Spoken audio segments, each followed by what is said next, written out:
신약성경 321쪽, 신약성경 321쪽, 빌립보서 3장 12절로 14절의 말씀을 다 같이 한 음성으로 봉독하시겠습니다. 내가 이미 얻었다 함도 아니요 온전히 이루었다 함도 아니라 오직 내가 그리스도 예수께 잡힌 바 된 그것을 잡으려고 달려가노라. 형제들아, 나는 아직 내가 잡은 줄로 여기지 아니하고 오직 한 일, 즉 뒤에 있는 것은 잊어버리고 앞에 있는 것을 잡으려고 표대를 향하여 그리스도 예수 안에서 하나님이 의해서 부르신 부름의 상을 위하여 달려가노라. 아멘. 사람은 자신이 세운 목적만큼 성장할 수 있다라고 말합니다. 그래서 우리가 이 인생을 살아갈 때 이 허비하지 않는 인생을 살기 위해서는 분명한 인생의 목적이 있어야 된다고 하죠. 그래서 그 목적을 따라서 우리가 살아가기 때문에 그 이 목적이 세워지면 이제 그것을 어떻게 내가 달성할 것인가에 대한 목표가 이제 구체적으로 구체화되면서 그것을 성취하기 위한 계획이 이제 하나하나 체계적으로 세워지게 되는 것을 우리가 알게 되는 것이죠. 근데 어떤 분들은 자기 이 삶의 목적이 정확하지 않아요. 그래서 남들이 그렇게 사는 것이 굉장히 행복해 보이고 잘 사는 것 같으니까 나도 저 사람처럼 그렇게 따라가서 삶을 살아야 되겠다 이런 생각을 한다는 것이죠. 그래서 많은 이 분들이 그렇게 살다가 문제가 뭐냐면 이 고난과 역경이 오면 이 남의 것을 모방해서 사시는 분들은 인내하지 못한다는 거예요. 왜냐하면 본래 그것이 내 것이 아니기 때문에 소망을 가질 수 없고 그 소망이 없는 것은 인내할 수 없다는 것이죠. 그래서 또다시 어떻게 자기의 삶의 방향을 바꾸게 되는 이런 결과를 가져온다라고 말을 합니다. 여러분들은 현재까지 사시면서 이 분명한 목적, 삶의 목적이 있으십니까? 여러분의 인생 가운데 지금까지 살면서 내가 고난과 역경과 참 인간적으로 보면 비바람을 다 맞으면서도 여기까지 올 수 있었던 것이 무엇 때문에 오셨습니까? 어떤 분은 그래요. 아이고 죽지 못하니까 사는 것이죠. 어쩔 수 없이 내가 처자식이 있기 때문에 내가 사는 것이죠. 이렇게 생각하시는 분들이 있는데 이런 분들은 참 하루가 굉장히 무료하고 지루할 거예요. 이놈의 세상 빨리 갔으면 좋겠다 이런 생각이 드실 수 있죠. 그러나 여러분 분명한 꿈이 있고 비전이 있고 인생의 목적이 분명한 사람은 고난과 역경이 있지만 이것은 나를 나대게 하고 나를 변화시키고 내가 이 목적에 성취할 수 있도록 지금 연단과 훈련 과정에 있다라는 것을 생각하기 때문에 웬만하면 다 넘어갈 수 있다는 것이죠. 이 성경의 인물 가운데 요셉이라는 사람이 있어요. 이 창세기 37장 5절 이하에 보면 그가 10대에 꿈을 꿉니다. 근데 하나님께서 그 꿈을 주셨어요. 장차 내가 이제는 이 너의 형제들로부터 이 존중받게 될 것이다. 근데 그 꿈 때문에 이 형제들이 시기하고 질투하는 바람에 하루아침에 그냥 이 애굽의 노예로 팔아버려요. 형제들이 팔아서 노예가 된다는 것이죠. 그에게 꿈이 정확하지 않았다면 아마 이렇게 생각하면서 하나님 앞에 항변했을 거예요. 하나님 꿈을 주시지 말지. 왜 꿈을 주셔서 나를 사랑하는 아버지와 떨어져 살게 하고 내가 이 모진 고난과 역경 가운데 노예로 살아야 됩니까? 근데 엎친 데 덮친다고 또 이 가정 가운데 충성하다가 이제 이 그 주인의 부인이 자꾸 이게 성적 이 유혹을 가져오는데 그거 거절했다는 것이 죄가 되어서 이 감옥에 들어가죠. 차라리 내가 죽는 게 낫지. 이런 생각을 할 수 있지 않겠습니까? 그렇지만 그에게는 꿈이 분명히 있었기 때문에 그럼에도 불구하고 나는 사람 중심의 삶이 아니라 하나님 앞에서 내가 어떻게 살다 죽을 것인가 이런 것들을 생각했어요. 그래서 13년 만에 아주 30대의 남의 나라 그 큰 땅 애굽의 최고의 총리 대신으로 하나님이 세우시는 것을 우리가 볼 수 있게 되는 것이죠. 그래서 우리의 인생은 정확한 표대가 있어야 된다. 이 표대는 움직이지 않는 것이죠. 요동치 않는 것. 자꾸 표대가 움직여버리면 중심이 없어져 버려요. 이리 갈까 저리 갈까 계속적으로 망설임할 수밖에 없다는 것이죠. 제가 잘 아는 목사님의 자제분 한 사람이 이 회계학을 전공을 하고 자기가 이제 회계사가 되기 위해서 시험을 치르는데 제가 듣기에 한 5-6번 계속 떨어진 것 같아요. 근데 이 떨어지고 나면 그 마음이 얼마나 허망하겠습니까? 그럼에도 불구하고 마음 추스리고 다시 고시원에 들어가든지 이제 이렇게 해서 1년을 보내고 시험을 치고 떨어지니까 하도 여러 번 떨어지다 보니까 이 부모의 마음이 너무 짠한 거예요.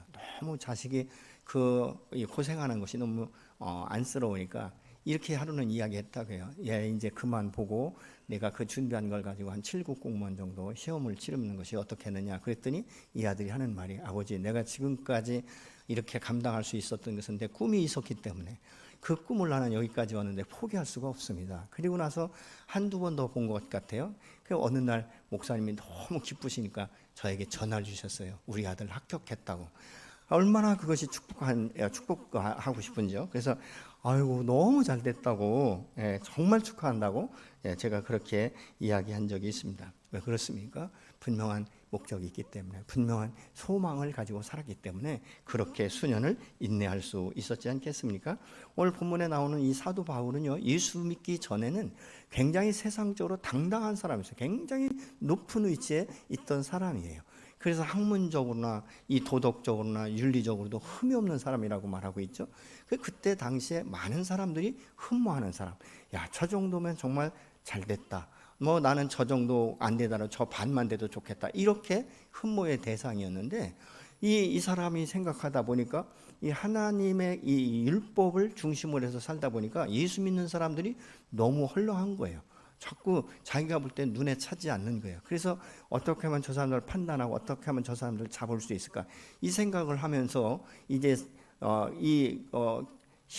그리스도인들을 처형하는 이런 장소에 갈 때마다 굉장히 기쁨으로, 아주 그런 마음으로 이제 당당하게 증인이 되기도 하고, 근데 자기의 힘이 안 차는 거예요. 그래서 다메섹이라는 곳에 가서도 예수 믿는 사람을 잡아 오려고 이제 그렇게 올라가다가 부활의 주님을 만나고 나서 자기의 인생이 180도로 바뀌었다라고 말을 하고 있습니다.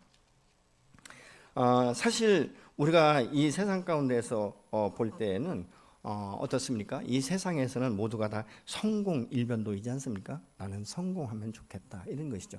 그러면 우리가 인생의 성공이라는 그 목적이 어디까지냐는 것이죠.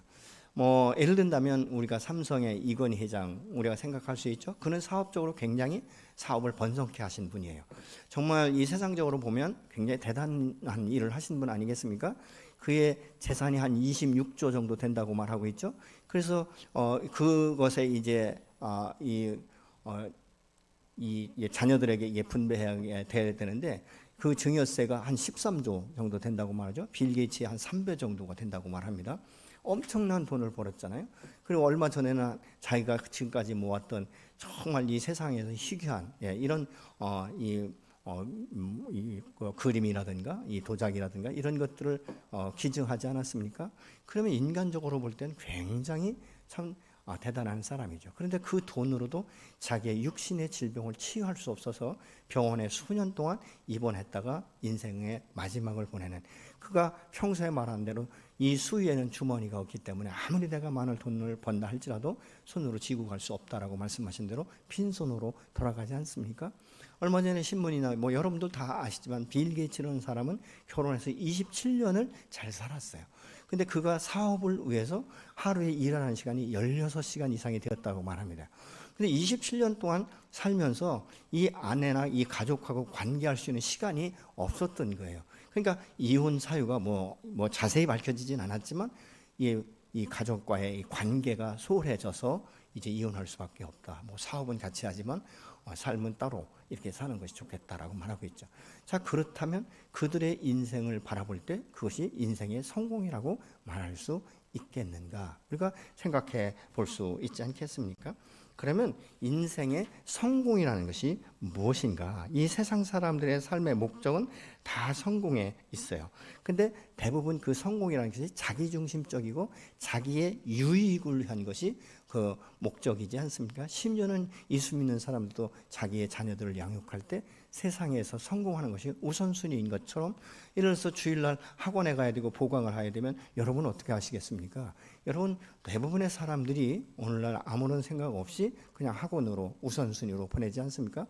왜요? 신앙생활은 나중에 커서 해도 되니까. 근데 여러분 세상의 학문이나 세상의 것들은 다 하나님과 관계가 멀어지는 것인 것을 우리가 알아야 되는 것이죠. 또 다른 측면에서 볼 때 그에게 지혜를 주시고 그에게 건강을 지켜주시는 이가 누구인가를 우리가 생각해 볼 수 있어야 되지 않습니까? 여러분 우리가 건강이라는 것은 어디에서 옵니까? 음식을 많이 섭취하고 운동을 많이 하면 보장할 수 있습니까? 100세를 보장할 수 있습니까? 먹고 입는 것이 물론 굉장히 중요합니다. 그렇지만 우리의 생명을 그것이 보장하거나 보존해 줄 수 없다는 사실을 우리가 잘 알고 있어요. 그럼에도 불구하고 우리가 그것을 따라 나가는 것은 무엇입니까?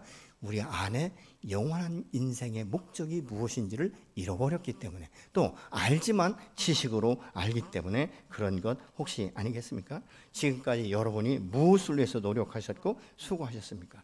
그것이 영원한 것이 아니라면 우리는 다시 한번 우리 삶에 대해서 분명하게 돌아보면서 내 인생의 목적이 어디인지를 다시 한번 생각해 봐야 될 줄로 믿습니다. 우리가 예수를 믿으면 변화된다라고 말하고 있는데, 이 변화라는 것은 어떤 이 외적으로 어떤 변화가 아니에요. 자기의 생각, 그래서 이 세계관, 가치관, 정체성, 신분, 권위, 이런 것들을 바뀌는 것을 우리가 변화라고 말하고 있죠. 사도 바울은 이 사도행전 9장에서 부활의 그 주님을 만난 후에 자기의 인생의 이 목적, 이 표대를 180도로 바꿔버립니다. 세상의 것들을 이제는 참 별것 아니다. 내가 예수 안에서 그 하나님의 사랑이 무엇인지를 깨닫기 시작하니까 그 사랑의 깊이와 높이와 길이가 넓이가 얼마나 무한대처럼 많은 것인지, 인간의 사랑은 한계가 있고 인간의 사랑은 사실 어떻게 보면 굉장히 자기에게 잘해줄 때 사랑이라고 느끼고 있지만, 하나님은 내가 잘못할 때, 내가 죄인일 때도 그럼에도 불구하고 나를 사랑하시고 용납하시는 이 하나님의 사랑이 너무나 크고 비밀스러운 거예요.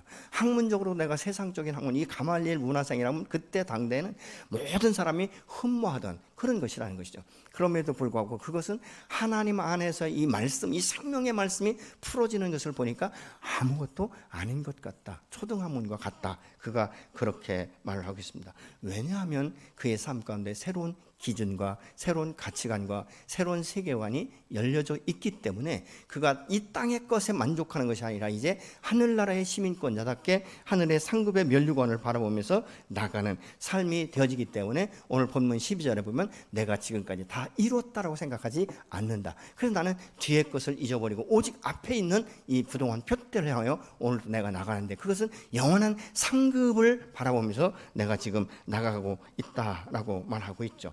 오늘 본문에 그래서 이 기록한 사도 바울은 예수를 만나기 전에는 인간적으로나 학문적으로나 도덕적으로나 율법적으로나 부족함이 없는 온전한 사람같이 보였다, 그 말입니다.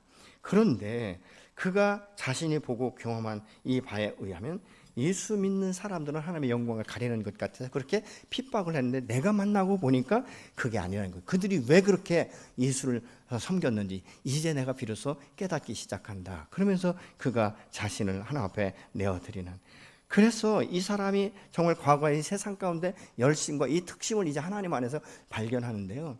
이 사도 바울이라는 사람은 하나님이 얼마나 축복하셨는지요.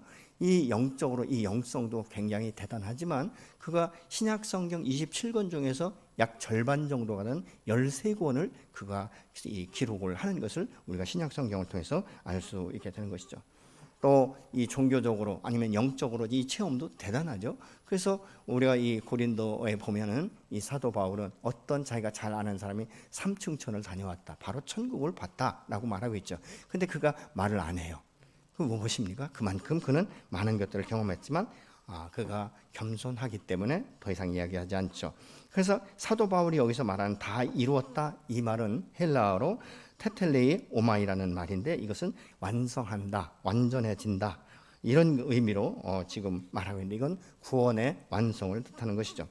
이제 주님 중심에 놓고 보는 시각 하나가 이제 이 하나님의 광대하심과 영원하심, 이 주님의 하나님 되심, 그 깊이와 높이, 이런 것들을 깨닫기 시작하는데, 내가 생각할 때 이 정도면 다른 사람들에 비해서 나는 부족함이 없다, 이 정도면 충분하다, 이렇게 생각할 수 있는데도 불구하고 그는 아무것도 아니라는 것이죠. 여러분, 우리가 믿음이 자꾸 성장하다 보면요, 어떤 것을 알게 되면 과거에 알지 못했던 이 하나님의 말씀들이 이해가 되기 시작하고 아멘이 되기 시작하는 것이죠. 여러분, 요즘에는 우리가 이제 어버이 주일이지 않습니까? 그래서 얼마 전에 보니까 이 TV에 보니까요, 백화점에서 이 상품을 마치 명절처럼 이렇게 준비한다라고 말해요. 그래서 어떤 데 보니까 꽃이 꿀이 100만 원도 넘는다라고 말합니다. 또 어저께인가 우리 그 목사님 한 분이 이게 꽃바구니를 올려놨어요. 적어도 이 정도는 돼야 되지 않겠는가. 그러니까 봤어요. 제가 봤더니 꽃바구니 속에 꽃만 보낸 게 아니라 꽃에 5만 원짜리를 말아서 넣었더라고요.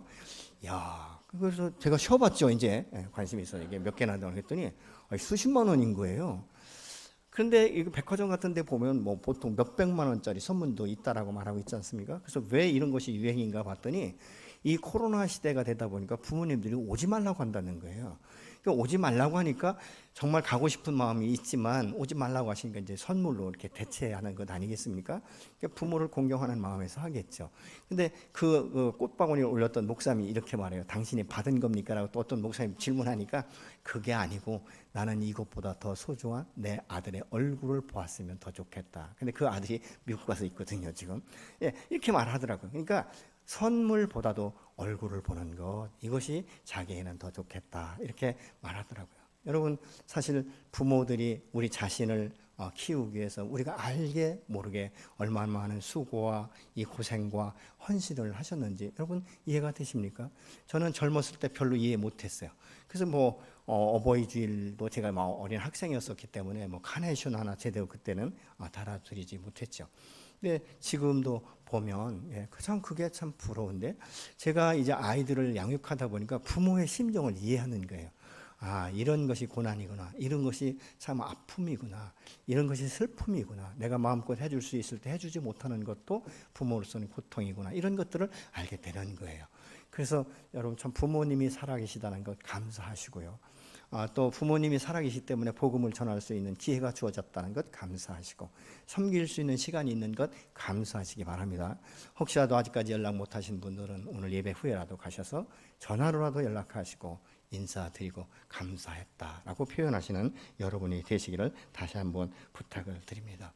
이 사도 바울은 이 세상 가운데 학문적으로 볼 때 정말 세상 가운데서 그는 당당했어요. 나는 정말 나 나름대로는 최선을 다했다, 이렇게 생각한 사람이었어요. 그런데 하나님 안에서 이런 깊이를 발견하다 보니까 자기가 알고 있는 학문은 아주 밑바닥에 깔려있는 초등 학문과 같다, 그렇게 말을 하고 있어요. 내가 자랑스럽게 여기던 이 모든 것들은 배설물에 불과하다, 그가 그렇게 말할 수 있다는 것이죠. 여러분, 그렇기 때문에 사실 하나님께서 나를 선택하시고 오늘날 예수 믿게 됐다는 거 얼마나 큰 축복인지 몰라요. 저희가 이 가족 구원은 우리의 소망이다, 이 말은요 말로만 표로만 한 것이 아니라 오늘 보셨잖아요. 이렇게 전도 대상자를 놓고 여러분의 자녀들이, 여러분의 친구들이, 여러분의 이 부모들이 계속적으로 위해서 기도하고 있다는 것입니다. 이것은 오늘로 끝나지 않을 거예요. 지속적으로 저희들이 올 한 해 동안 반복적으로 기도하게 될 것입니다. 왜 그렇습니까? 내가 예수 믿고 나니까 내 마음이 너무 기쁜 거예요. 너무 감사한 거예요. 내가 이 세상을 어떻게 살아갈지 알지 못하고 좌로나우로 치우치고 방황하고, 어떻게 하면 내가 두 손 움켜쥐고 돈을 더 많이 벌 수 있을까? 어떻게 하면 내가 목적을 성취할 수 있을까? 이런 것에 매달렸던 인생이 바로 이것이 다가 아니다. 물론 필요하지만 이것이 내 인생을 걸 만큼, 전체 올인할 만큼은 아니다라는 것을 깨달으면서 그런 이 세상에서 주지 못하는 행복이 무엇인가, 기쁨이 무엇인가, 감사가 무엇인가, 감격이 무엇인가를 우리가 알기 시작하는 것이 우리를 창조하신 여호와 하나님, 그 하나님 아버지의 사랑과 은혜를 깨달을 때 비로소 우리가 알게 되는 것 아니겠습니까? 그래서 사도 바울은 예수를 만난 후에 예수께 사로잡히다 보니까 자기 마음 중심이 아니라 하나님 중심으로 바뀌기 시작한 거예요. 그래서 자기가 이 세상 가운데 어떻게 살 것인가, 생각과 신앙과 이상과 이 삶의 목적까지 변화되게 된 이유에 대해서 고린도후서 5장 15절에서는 이렇게 말합니다. 그가 모든 사람을 대신하여 죽으심은 살아있는 자들로 하여금 다시는 그 자신을 위하여 살지 않고 오직 그들을 대신하여 죽었다가 다시 살아나신 이를 위하여 살게 하려 함이라. 그래서 예수를 믿는다는 것은 우리가 예수가 우리의 수단이 될 수 없다는 것이죠. 이 말은 무슨 말이냐면 나의 목적을 달성하기 위해서 하나님을 수단, 하나의 도구로 사용되어서는 안 된다는 것입니다. 여러분, 어떤 경우에 어떤 분이 이런 이야기를 해요. 한 사람이 그렇게 새벽 예배 때 나와서 울고, 수요일날 기도회 때 나오고, 금요일날 기도회 나오고, 주일날 나오면서 그렇게 열심히더라는 거예요. 그래서 목사님 한번 물어봤는가 봐요. 자매님은 어떻게 그렇게 예배 드릴 때마다 집중하고 그렇게 많은 눈물을 흘리시고 새벽 예배부터 빠짐없이 나오십니까? 그랬더니 이분이 하는 말이, 목사님, 내가 결혼한 지 오래되었어도 아직 자식이 없기 때문에 내가 이렇게 열심히 해야 하나님께서 감동되셔서 혹시 자식을 주실지 몰라서 내가 그렇게 열심히 하고 있다라고 말했다는 것이죠. 여러분 어떻게 생각하십니까? 이것이 그의 예수 믿는 목적이 맞습니까? 아니면 수단으로 그가 사용하고 있는 것입니까? 우리는 하나님 앞에 지금 그와 유사하게 행동하고 있지는 않습니까? 하나님, 내가 사업이 확장돼야 되니까 내 사업을 확장시켜 주세요. 그래서 내가 사업하는 것이 목적이 되고 하나님을 도와주는 하나의 수단과 도구로 쓰지는 않습니까? 여러분, 우리 가정이 화목해야 돼요. 그렇기 때문에 당신이 필요합니다. 이렇게 하는 것이 합당합니까? 여러분이 다시 한번 생각해 봐야 되는 것이죠. 내가 주님 앞에 도구가 되어 드릴 때 그가 나를 통해서 당신의 영광을 이 땅 가운데 드러내는 것이 바로 목적이 되어져야 되지 않겠습니까? 그럼 하나님은 이렇게 잘 나가는 사람들만 바꾸는 거 아니에요. 그 2005년대 기쁨의 공식이라는 책을 쓴 이 김인강 교수님이 있습니다. 그는 2살 때 이 소아마비로 가정 형편이 너무 어려웠어요. 이 충청도 한 농촌 마을에서 6남매 중에 막내로 태어났는데 이 소아마비에 걸리니까 이것을 치료할 수 있는 이 기회를 놓친 것이죠. 그래서 안전뱅이로 살았다고 말을 합니다. 그래서 이 밖에 나갈 수 없으니까 이제 이 비료 푸대를 깔고 앉아서 한 손으로는 땅을 짚고 한 손으로는 비료 푸대를 끌면서 움직였는데 그것이 이제 자기 마당이었던 것 같아요. 그래서 자기가 어렸을 때 친구는 병아리와 이 강아지였다라고 말을 합니다. 그리고 이제 이 뜰 안에 핀 이 꽃, 그것이 자기의 유일한 친구였다라고 말하죠. 그래서 이제 나이가 차서 학교에 들어가려고 했는데 1시간 거리가 되는 그 길을 어머니가 업고 학교에 갔는데 이 장애우라는 것 때문에 입학을 할 수 없다라는 통보를 받습니다. 근데 어머니가 바로 돌아서지 못하고 그 안쓰러운 마음, 너무 마음이 아파서 학교 교문 앞에 서서 얼마 동안 우셨는지 모릅니다. 그렇게 우시다가 집에 돌아오면서 자기의 언발을 만지면서 어머니가 이 한마디를 했다는 것이죠. 아가야, 너무 춥지? 근데 그 말이 이 김인강 씨한테는 굉장한 위로와 큰 힘이 되었다고 말해요. 그래서 그 뒤로도 자기가 고난과 역경을 겪을 때 어머니가 주셨던 그 말씀을 기억하면서 큰 힘이 되었다라고 말합니다.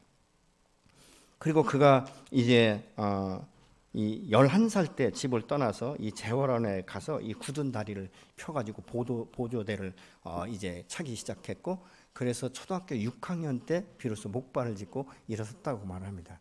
근데 공부는 잘했던 것 같아요. 그래서 이 초등학교 선생님이 추천해줘가지고 대전중학교에 입학을 했고, 또 고등학교 연합고사에서 만점을 맞아가지고 장학생으로 선발되어서 충남고등학교에 이제 입학을 하고 서울대학 수학과에 입학을 했다라고 말합니다. 그리고 미국의 버클리 대학에서 박사학위를 받았고, 이제 카이스트 대학과 이 서울대학의 교수를 거쳐서 현재는 고등과학원 교수로 재직 중인데 40대 젊은 과학자상을 받았다라고 합니다. 그래서 그가 전공한 게 3차원 이 다양체의 의상수학과 기하학 분야에서 세계적인 수학자로 명망을 얻고 있다라고 말합니다.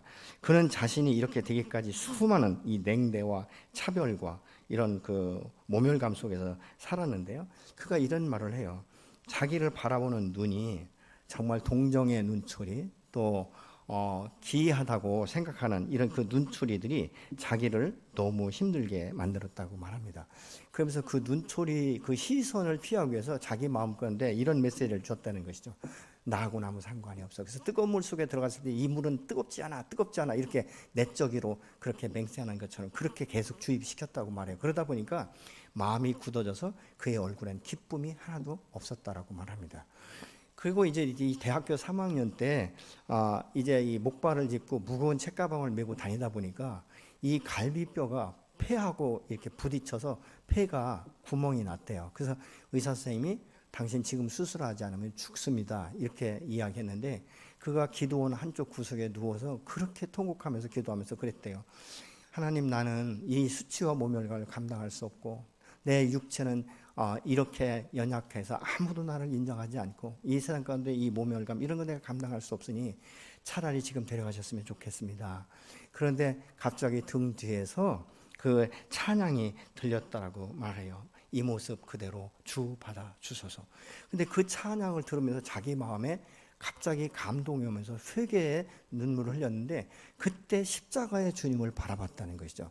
그런데 이 십자가의 주님이 달리기 전에 얼마나 모진 고난과 모욕과 침뱉음과 멸시와 이 천대를 받았는데 마치 그것이 자기 것처럼 몰려왔다는 거예요. 그때 주님께서 십자가에서 뭐라고 말씀하셨냐면 아버지여 저들을 용서하여 주옵소서. 저들이 하는 일을 저들이 알지 못합니다라는 이 말씀이 자기 안에 확 들어오면서 십자가의 예수님이 해결하신 것처럼 나의 모멸과 수치와 이 모든 것들을 내가 십자가에서 끝냈구나 라는 생각을 하면서 그렇게 어렸을 적에요 아버지가 얼마나 술만 먹으면 자기를 그냥 무시했는지 저 병신 갖다 버리라고 쓸모없는 자식이라고 그렇게 말을 했다는 거예요.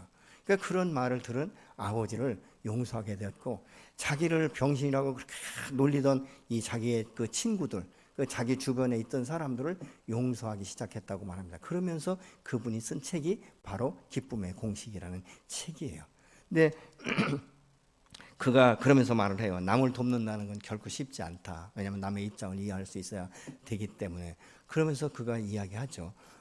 정말 오늘날 나의 나된 것은 전적인 하나님의 은혜다. 하나님 십자가의 도구로 나를 쓰시기 위해서 내가 그렇게 세상 가운데 참 힘들고 이 연약한 사람이었지만 하나님께 오늘날 나를 세우셔서 나되게 하셨고 이를 축복하셨다라고 말합니다. 그래서 그는 지금 가정을 이루고 있고 이제 두 자녀와 이제 그 4명이 지금 아주 행복하게 산다라고 말을 하고 있습니다. 여러분 이 세상 사람들은요 자기의 이 비전이 정확하면 그 비전을 이루기 위해서 10대는 뭐하고 20대는 뭐하고 30대는 뭐하고 이렇게 구체적으로 이 하나의 계획을 세우는 것들을 우리가 볼 수 있지 않습니까? 그런데 그 꿈을 이루면 또 다른 욕망이 솟아오르기 시작하는 것이죠. 마치 우리가 처음에 이 달나라에 이 우주선에 착륙할 때 모든 사람이 기적이었잖아요. 꿈같이 아니 저런 일이 있을 수 있는가 그랬잖아요. 근데 어때요? 달에 착륙한 걸로 끝나지 않잖아요. 이제 화성 탐사선을 보내서 화성에 이제 착륙하는 이런 일이 있지 않습니까? 그러면 그걸로 끝날까요?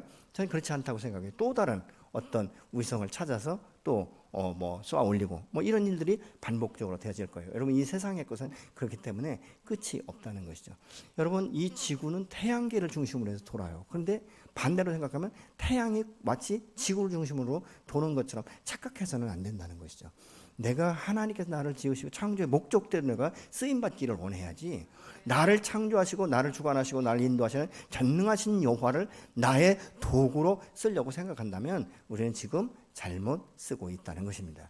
혹시 여러분의 인생 가운데 오늘 처음 저에게 오신 분들 또 예수는 믿지만 아직까지 확신이 없는 분들이 계시다면 여러분 다시 한번 생각해 보셔야 돼요. 내가 가고 있는 이 길이 정말 맞는가? 여기까지 온 것이 나는 내 계획대로 왔는가? 내 목표를 향해서 지금 좌로나 치우치지 않고 갔는가? 이런 것들을 우리가 생각해야 되는 것이죠. 여러분 이 세상은 모든 수단만 가리지 않고 성공 일변도로 몰아가는 것이 바로 세상 아니겠습니까? 어저께인가도 제가 이렇게 유튜브를 보니까 말이죠. 이 올림픽 정신이 무엇입니까? 서로 돕고 정말 온전한 이 건전한 경쟁을 해야 되잖아요. 근데 약물을 먹어서 1등을 하려고 하고 이런 것들이 왜 일어나죠? 왜 반칙을 통해서라도 반드시 내가 메달을 따야 되는가? 이런 것들을 우리가 생각해 볼 수 있잖아요. 이것이 세상의 방법이다. 그 말입니다. 여러분 세상에 성공한 사람들을 볼 때 막 박수 쳐주고 정말 잘했다 이렇게 축하하고 축복하고 싶습니까? 아니면 저 사람은 저렇게 잘 되는데 아니 저 사람 자녀는 저렇게 잘 나가는데 우리 자식은 뭔가 혹시 이런 것 때문에 자녀를 바라볼 때 다른 마음 갖고 있지 않습니까? 어떻게 너 같은 놈이 내 자식인가? 이런 생각 혹시 하십니까? 어떻게 저런 부모가 내 부모인가? 이런 생각 하십니까?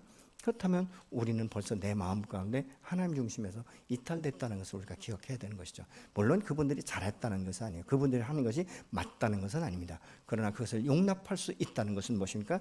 나를 위해서 자기 몸을 찢으신 예수 그리스도의 그 사랑, 그것을 알기 때문에 우리가 그럼에도 불구하고 용납하는 것이고 그럼에도 불구하고 우리가 그분을 수용할 수 있는 이것 아니겠습니까?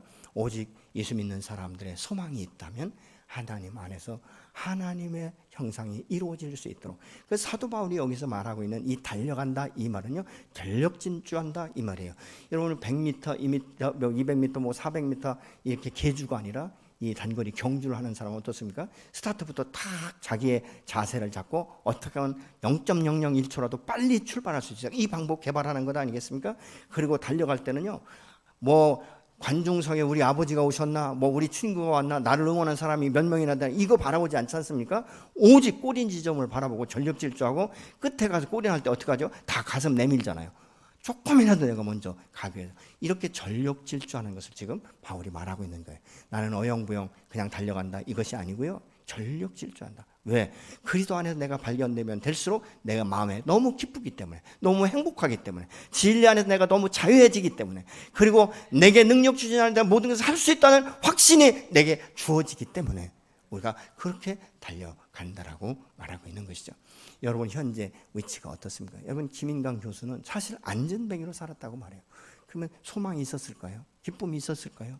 자기를 바라보는 시선, 이 눈초리가 곱든 싫든 간에 모든 것이 다 싫었다는 거예요. 왜요? 그 눈초리 자체가 자기를 멸시하는 것 같은 느낌을 받았기 때문에. 느낌인 것이죠. 그럼에도 불구하고 그것을 극복할 수 있었던 것은 십자가의 주님을 만났기 때문에, 자기를 그렇게 경멸하던 사람들을 용서할 수 있었고, 갖다 버리라고 쓸모없는 자식이라고 말하는 아버지를 용서할 수 있었던 그것이 자기에게 에너지가 되어서 그 뒤부터는 이제는 그 사람들을 용납하고 그 사람들을 축복하는 삶으로 변화되는, 우리가 단순하게 잠깐 나눈 이야기지만 여러분 그의 인생의 스토리를 다 본다면 누가 그것을 감당할 수 있겠습니까? 그럼에도 불구하고 하나님의 사랑과 은혜가 그를 새롭게 세우신 줄로 믿습니다. 그를 통해서, 그의 간증을 통해서, 그의 책을 통해서 이 기쁨의 공유, 기뻐할 수 없을 때 어떻게 하면 우리가 이것을 기쁨을 찾을 수 있을까? 이런 것들을 우리가 볼 수 있지 않습니까? 아주 정직하게 기록을 해서 그 책을 읽는 사람들에게 많은 감동을 준다라고 말합니다. 그러면 나 같은 죄인 살리신 이 주의 은혜가 얼마나 크고 얼마나 아름다운 것인지. 그래서 사도 바울이 여기서 말하는 건 그거예요. 난 고난에 동참하고 싶다.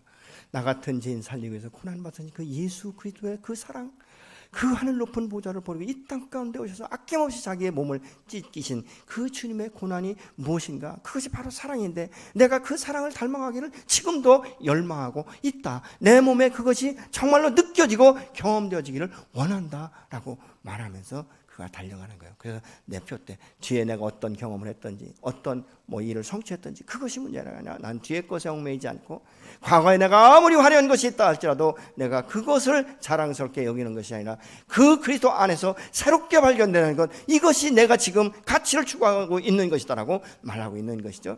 아마 어떤 분은 그렇게 느껴요. 그렇게 살면 그럼 세상 가운데 내가 어떻게 살 수 있는가? 아니요. 그렇게 살 때 하나님이 축복을 하십니다. 여러분들이 계신 그 직장에서 여러분을 높이실 것이고, 여러분의 사업체를 하나님께서 넓히실 것이고, 사람과의 관계를 하나님께서 풀어갈 것이고, 그래서 그의 나라와 의를 먼저 구할 때 이 모든 것을 너에게 더하시려는 이 하나님의 말씀이 저와 여러분 안에 이루어질 줄로 믿습니다. 예수님의 십자가의 그 죽음이 바로 저와 여러분의 구원의 열매로 맺히게 하시지 않았습니까? 하나님은 오늘 또 그 사랑에 구원받은 모든 사람을 부르셔서 하나님의 목적과 계획과 하나님 나라에 하나님의 이름의 영광을 위해서 곳곳에 우리를 세우신 거예요.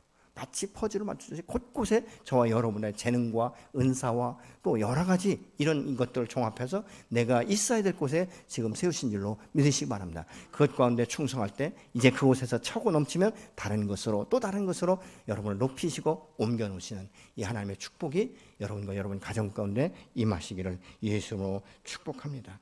하나님에서는 쓸모없는 사람이 아무도 없어요. 아멘. 하나님 안에서 무가치한 사람이 한 사람도 없다는 것을 기억하시기 바랍니다.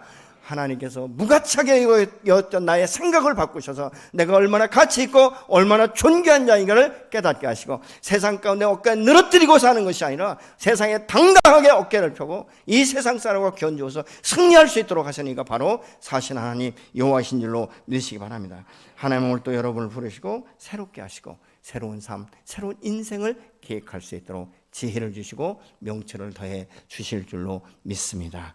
그래서 혹시라도 여러분 가운데 아직 예수를 믿지 않는 분들이 계시다면 다시 한번 예수에 대해서, 여러분 인생에 대해서 생각하시고 그 주님과 함께 내가 동행하고 싶다 이렇게 생각되시는 분들은 이제 교회 등록하셔서 공부를 통해서 우리가 함께 그분이 누구인지, 하나님이 어떤 분인지, 내가 누구인지, 왜 믿어야 되는지, 우리가 이런 그 부분들을 구체적으로 알 수 있는 이 시간들을 통해서 예수 믿고 구원받는 영생의 축복이 여러분과 여러분 가정 가운데 임하기를 예수 이름으로 축복합니다. 그래서 이 시간 그렇게 기도하고 싶습니다. 하나님, 내가 예수 믿고 아직도 뜨뜻미지근하다면 다시 한번 내 인생의 목적이 무엇인지를 바라보며 그 목적을 향한 목표를 설정하게 하시고 계획을 구체화시킬 수 있도록 도와주시고, 나태한 신앙생활에서 이젠 벗어나게 하셔서 하나님 안에서 하나님 영화롭게 하며 하나님 당신이 누구인지를 깨달아 알 수 있도록 도와주옵소서. 하나님께서 그행하실 줄로 믿고 우리가 나에게 지혜를 주셔서 현대 나의 삶의 모습을 바라보며 다시 한번 목표를 다 재설정할 수 있도록 도와주옵소서. 기도하시겠습니다.